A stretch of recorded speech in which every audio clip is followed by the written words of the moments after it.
പൂർണ്ണമായും പ്രതീക്ഷയോടെ തിരഞ്ഞെടുപ്പുകളെ നേരിടുമ്പോൾ ഇടുത്തി പോലെയുള്ള പി ജയരാജന്റെ പേരിലുള്ള വിവാദങ്ങളിൽ പരിഹാരം തേടുകയാണ് പാർട്ടി നേതൃത്വം.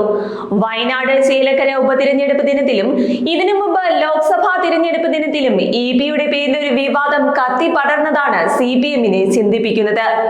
പരസ്യമായി പിയെ കണ്ണുമടച്ച് വിശ്വസിച്ച് കൂടെ നിൽക്കുമെന്ന് പ്രഖ്യാപിച്ചിരിക്കുമ്പോഴും അകത്തളങ്ങളിൽ ആയുധങ്ങൾക്കായുള്ള മൂർച്ച കൂട്ടുന്നതായാണ് വിവരം. പിയെ സജീവ രാഷ്ട്രീയത്തിൽ നിന്ന് മാറ്റുന്നതിനുള്ള ആലോചനകളാണ് പുരോഗമിക്കുന്നത്.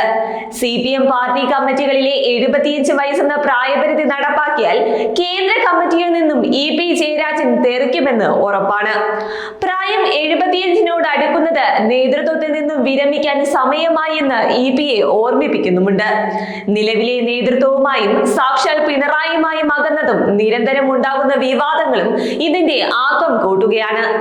2 തിരഞ്ഞെടുപ്പുകളിലായി പി സ്വയം ബോംബായി CPM-ൽ നിന്ന് പൊട്ടുകയാണ്.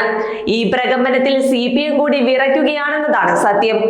ജാവദേക്കറുമായുള്ള കൂടിക്കാഴ്ചയും കഴിഞ്ഞ ദിവസം ആത്മകഥയിലേതായി പുറത്തുവന്ന വിവരങ്ങളും രണ്ടിലും ന്യായീകരണങ്ങൾ ദുർബലമാണ്.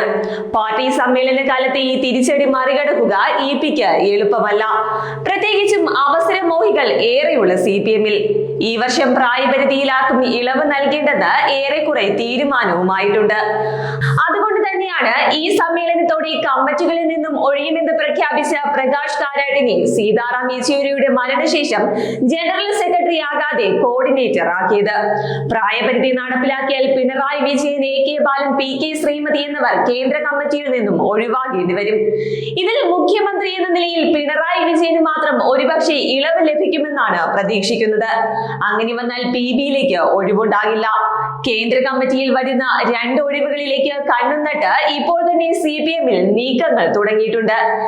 പിയെ കൂടി വെട്ടിയാൽ ഒഴിവുകൾ 3ആയി മാറും. ആരൊക്കെ എന്നതിൽ ചർച്ചകൾ നടക്കുന്നുണ്ടെങ്കിലും കേന്ദ്ര കമ്മിറ്റിയിൽ സ്ഥാനമുറപ്പിച്ച ഒരാൾ മന്ത്രി മുഹമ്മദ് റിയാസ് ആണ്. അത് മുഖ്യമന്ത്രി പിണറായി വിജയനുമായുള്ള ബന്ധം ഒന്നുകൊണ്ട് മാത്രമാണ്. CPM സംസ്ഥാന സമിതിയിലും സെക്രട്ടേറിയറ്റിലും റിയാസ് എത്തിയ വേഗത, ആദ്യമായി MLA, കൂടാതെ സുപ്രധാന വകുപ്പുകളുടെ മന്ത്രിസ്ഥാനം, ഇതെല്ലാം പിണറായിയുടെ പാർട്ടിയിലെ സ്വാധീനം കൊണ്ട് മാത്രമാണ് ഒത്തുകിട്ടിയത്. റിയാസിനേക്കാൾ സീനിയറായ പലരും ഇപ്പോഴും അവസരം കാത്തിരിക്കുമ്പോഴാണ് ഈ റോക്കറ്റ് വേഗതയിലുള്ള പാർട്ടിയിലെ വളർച്ച.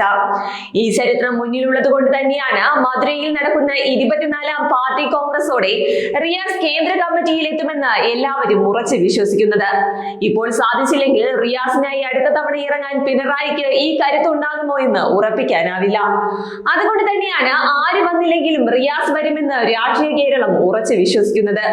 ഇടതുമുന്നണി കൺവീനർ TP രാമകൃഷ്ണനും കേന്ദ്ര കമ്മിറ്റിയിലേക്ക് എത്താനുള്ള സാധ്യതയുണ്ട്.